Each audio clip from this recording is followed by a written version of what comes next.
अवसरे व्यवहारगत साम्य वैशिष्ट्यम् एव प्रतिपादयति। अस्माकम् अद्यतनं भाषणं यत् प्रस्तूयते अस्माकं दशम्याः झलक् भगिन्या तस्याः तालिकादानेन अभिनन्दनं व्याहरन्तु।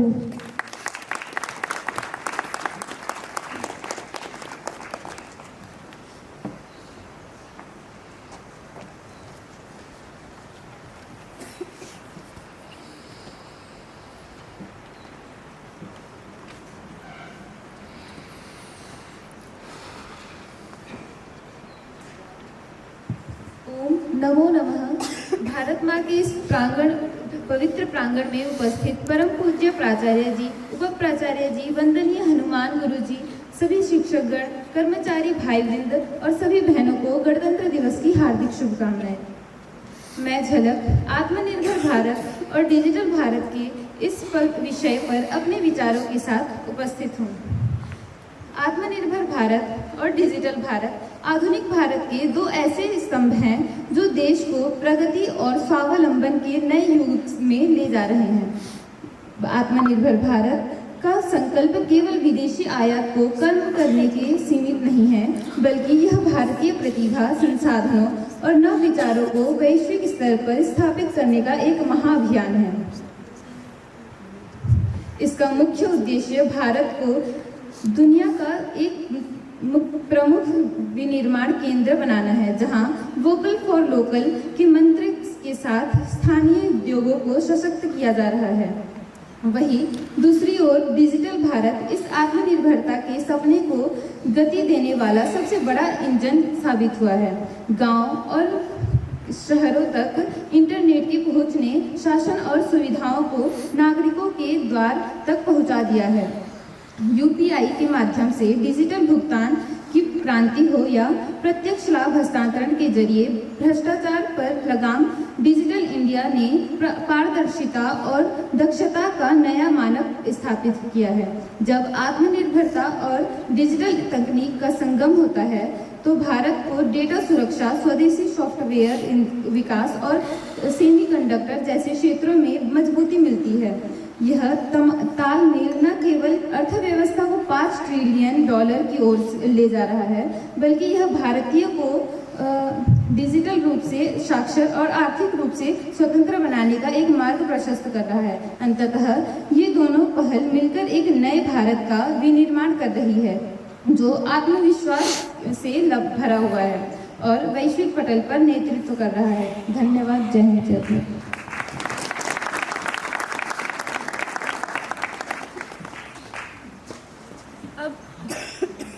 अब भारत की उन्नति के लिए अपने विशिष्ट विचारों को व्यक्त करने के लिए मैं द्वादशी कक्षा की छात्रा इशिता दी को मंच पर आमंत्रित करती हूँ।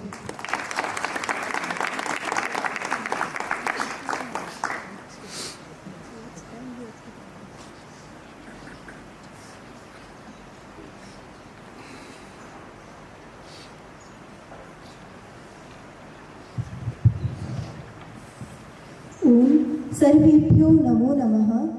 भारत माता के इस पवित्र प्रांगण में उपस्थित पूजनीय प्राचार्य जी, वंदनीय उप प्राचार्य जी, समस्त शिक्षक वृंद, समस्त कर्मयोगी भाई वृंद तथा सारी बहनों को 77वें गणतंत्र दिवस की हार्दिक शुभकामनाएं। आज मैं आप सबके समक्ष एक महत्वपूर्ण विषय भारतीय उन्नति में हम सबका क्या योगदान होना चाहिए, इसको लेकर उपस्थित हुई हूँ। सर्वप्रथम तो हम जानते हैं कि भारत का वास्तविक स्वरूप क्या है। भारतीय संस्कृति विश्व की प्राचीनतम तथा फली फूली संस्कृति है। वेदों में कहा गया है सा प्रथमा संस्कृतिर् विश्ववारा। इसी प्रकार मनुस्मृति में भगवान मनु कहते हैं सरस्वती दृशत्वत्योर देवनद्योर यदंतरम तम देव निर्मितम देशम ब्रह्मावर्तम प्रचक्षते। राष्ट्र केवल एक विशेष भूभाग का नाम नहीं होता, अपितु वहाँ पे रहने वाले समस्त नागरिकों की जो सद्भावनाएं होती हैं, जो उनकी कर्तव्य परायणता होती है, उसी से एक राष्ट्र का निर्माण होता है। आज हम सब यहाँ पे गणतंत्र दिवस के पावन अवसर पर समुपस्थित हुए हैं।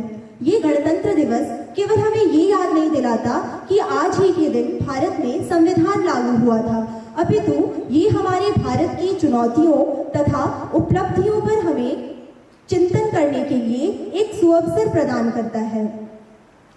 भारतीय संविधान में जो अधिकार प्रदत्त किए गए हैं वो फलीभूत तभी हो सकते हैं जब वहाँ का प्रत्येक नागरिक अपने कर्तव्यों का सही रूप से निर्वहन करे। युवावस्था वैज्ञानिक दृष्टि से एक ऐसी अवस्था होती है जहाँ पे हम अपने बल, बुद्धि तथा विवेक का सदुपयोग कर सकते हैं। बस आवश्यकता है अपने कर्तव्यों को पहचानने की। लेकिन इन कर्तव्यों को हम पहचानेंगे कैसे? इसके लिए आवश्यकता है सही मार्गदर्शन की। आजकल जो हमारी वर्तमान भारतीय शिक्षा है उसमें कहीं ना कहीं पाश्चात्य संस्कृति की छाप दिखाई देती है। केवल शिक्षा व्यवस्था की बात नहीं, अपितु चिकित्सा व्यवस्था में भी संपूर्णतया वैश्वीकरण का प्रभाव दिखाई देता है। लेकिन हमारी भारतीय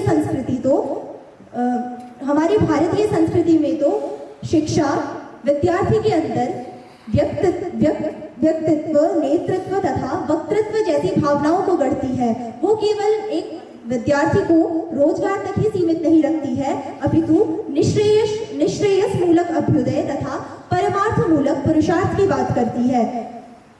अंततः मेरा आप सबसे यही अनुरोध है कि धार्मिक स्तर पे तथा राजनीतिक स्तर पे जो भेदभाव हैं उन सब मतभेदों तथा भेदभावों को मिटाकर हम आपसी भाईचारे के भावों को बढ़ाएं तथा अपने कर्तव्यों का सही रूप से निर्वहन करें एवं भारत को सर्वोच्च शिखर तक पहुंचाएं। धन्यवाद।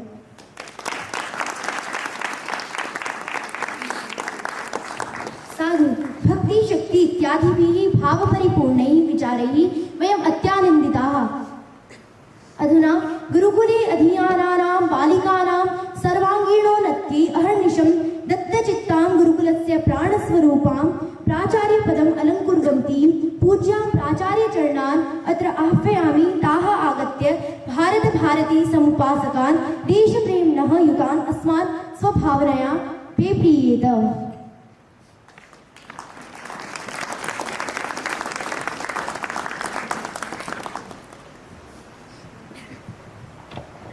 ओम सर्वेभ्यो नमो नमः। अद्य गणतंत्र दिवसस्य शुभावसरे सर्वाभ्यः शुभकामनाः, बहुशः हार्दिक्यः शुभकामनाः। आज गणतंत्र दिवस के शुभ अवसर पर जो गणतंत्र है उसके विषय में थोड़ा सा विचार करें यदि, तो वो गणतंत्र मात्र किसी राष्ट्र का व्यवस्था तंत्र नहीं होता है। हम पूरी समष्टि में यदि देखें तो एक कोशिका से लेकर के संपूर्ण विश्व को चलाने के लिए कहीं ना कहीं एक व्यवस्था होती है। बिना व्यवस्था के कहीं पर भी कोई कार्य हो सके ऐसा नहीं है। चाहे भगवान के द्वारा बनाई गई सृष्टि हो या फिर मनुष्य के द्वारा बनाई गई कृत्रिम व्यवस्थाएं, सभी जगह एक तंत्र, एक व्यवस्था, नियमों की आवश्यकता होती ही होती है। तो प्रत्येक व्यवस्था को चलाने पर सृजन का कार्य होता है और जब अव्यवस्था होती है तो वहाँ से विनाश प्रारंभ हो जाता है। इस गणतंत्र दिवस पर यह विचार करने की बहुत अधिक आवश्यकता है कि जब कभी व्यवस्थाएं हमें बंधन लगने लगें तो हमें अपने राष्ट्र के संविधान की ओर भी देखना चाहिए। क्या हम अपने सामाजिक जीवन में ऐसा चाहते हैं कि कोई अपने अधिकारों का दुरुपयोग करके या फिर नियमों का पालन ना करके हमारे जीवन में कोई अव्यवस्था उत्पन्न करे? जब ऐसा होता है तो हम न्यायालय में जाते हैं, या फिर सामाजिक स्थिति में न्याय मांगने की प्रयास कोशिश करते हैं। तो ये सब व्यवस्थाएं देख करके एक बार विचार करें कि व्यवस्थाएं सृजन का साधन होती हैं, व्यवस्थाएं विनाश का कारण कभी नहीं होती। इसीलिए हमारे हृदय में सदैव हमारे संविधान के प्रति, जिस कुल खानदान में कुटुंब में हमारा जन्म हुआ है उसकी रीति नीति के प्रति, जिस संस्कृति के हम संवाहक हैं उस भारतीय शाश्वत सनातन वैदिक संस्कृति के प्रति हमारी जो प्राचीन परंपराएं हैं, जिनके कारण से हम आज अपने पूरे व्यक्तित्व को संपूर्ण विश्व पटल पर ऐसा कह करके सुशोभित करते हैं कि एतत् देश प्रसूतस्य सकाशादग्र जन्मनः स्वं स्वं चरित्रम शिक्षेरन् पृथिव्याः सर्वमानवाः। तो पृथ्वी में सारे मानव इसी देश के पढ़े हुए लोगों से शिक्षा प्राप्त करते थे, इस रूप में हम अपने आप को कहते हैं। तो वो हमारी कुछ व्यवस्थाएं हैं, हमारे समाज के सनातन धर्म के सिद्धांत हैं, जिनको पालन करके हम अपने आप को बहुत विराट बना सकते हैं। क्योंकि वृक्ष वही विराट होता है जिसने अपनी मूलों का संरक्षण किया होता है। छिन्ने मूले नैव शाखाना पत्रम। तो हमारे व्यक्तित्व का, हमारे सनातन धर्म का, हमारी संस्कृति का, राष्ट्र का आधार, हमारा मूल हमारी शाश्वत सनातन वैदिक परंपरा है। तो उन वैदिक परंपराओं को जीने का गौरव भी हमें होना चाहिए और उसके संरक्षण और संवर्धन का उत्तरदायित्व हमें प्रतिपल उस प्रकार ही निर्वहन करना चाहिए जैसे शरीर के संचालन के लिए हम प्राणों को निर्वहन करते हैं, उसी प्रकार हमें प्रतिपल रक्त की एक एक बूंद के साथ, अपने एक एक श्वास के साथ अपने संस्कृति का, अपने परंपराओं का, भारतीय व्यवस्था का, जो हमारी शाश्वत व्यवस्था है, अनादिकाल से चली आ रही है, उसका संरक्षण और संवर्धन के लिए प्रत्येक क्षण विचार करना चाहिए। और परम पूज्य श्री स्वामी जी महाराज जिस प्रकार सदैव कहते हैं कि हमेशा विचार करें, मैं एक व्यक्ति नहीं हूँ, मैं राष्ट्र की अभिव्यक्ति हूँ। तो परम पूज्य स्वामी जी महाराज, परम पूज्य आचार्य श्री महाराज जिस प्रकार से हर क्षण उसी भाव चेतना में जीते हैं कि किस प्रकार हमारे राष्ट्र का उत्थान हो सके, मेरा एक एक पल हमारे राष्ट्र के उत्थान में गुजरे, बीते, लग जाए, इस प्रकार की जो भाव चेतना है हमारे परम पूज्य गुरुजनों के द्वारा जो हमें दी जाती है, उसका हम सदैव ध्यान रखें। और हम सब ही भारत के भविष्य हैं, हम अपने भविष्य को संवारने के लिए वर्तमान को संवारें, अपने आप को और अधिक उन्नत करें। और इन्हीं भावनाओं के साथ आप सबको बहुत बहुत शुभकामनाएं। परम पूज्य श्री स्वामी जी महाराज के चरणों में और आचार्य श्री के चरणों में और समस्त ऋषि ऋषिकाओं के और वीर वीरांगनाओं के चरणों में मैं कोटिशः प्रणाम करते हुए अपनी कृतज्ञता अर्पित करना चाहती हूँ कि उनके तप, त्याग, समर्पण के कारण से, बलिदान के कारण से आज हम इतने सुंदर परिवेश में अपनी व्यवस्थाओं को और मजबूत करने के लिए बात कर पा रहे हैं, पुनः अपना गणतंत्र दिवस मना पा रहे हैं, अपनी व्यवस्थाओं में अपने आत्मनिर्भर होकर के अपने राष्ट्र को उन्नत करने पर विचार कर पा रहे हैं। इसके लिए हम उनके प्रति सदैव जीवन पर्यंत, जन्म जन्मांतरों तक सदैव कृतज्ञ रहेंगे। ओम।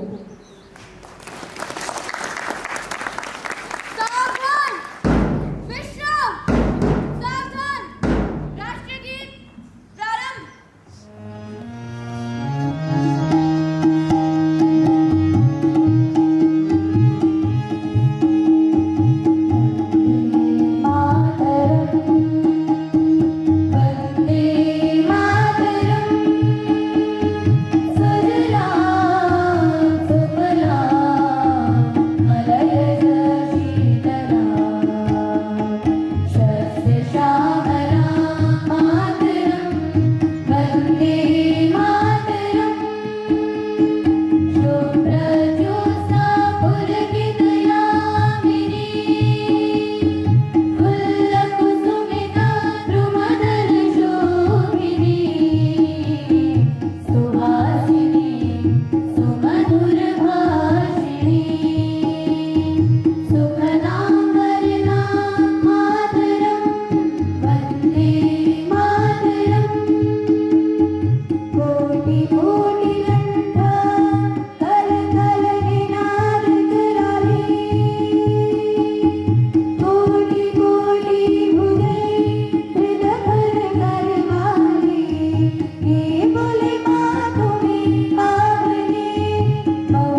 अब सभी अपने हाथ जोड़ लें।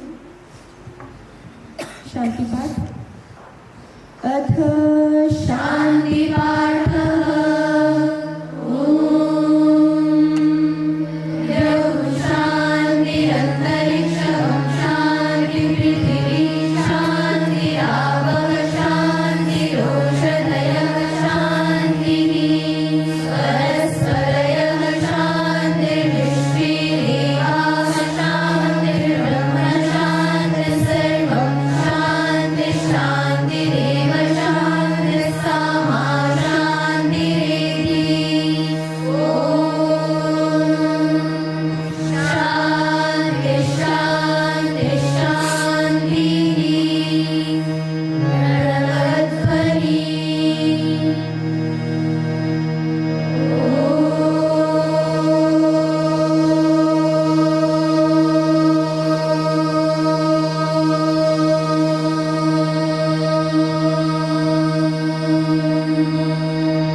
अब यहाँ पर खड़ी हुई सारी बालिकाएं अपनी अपनी पंक्ति में चली जाएंगी और क्रमशः जैसे जैसे बुलाया जाएगा उस कक्षा के अनुसार ध्वज के आसपास खड़े होकर के एक चित्र कराएंगे और चित्र कराने के बाद सीधे पाकशाला में भोजनालय में प्रातराश करने के लिए जाएंगे। सबसे पहले कक्षा 12वीं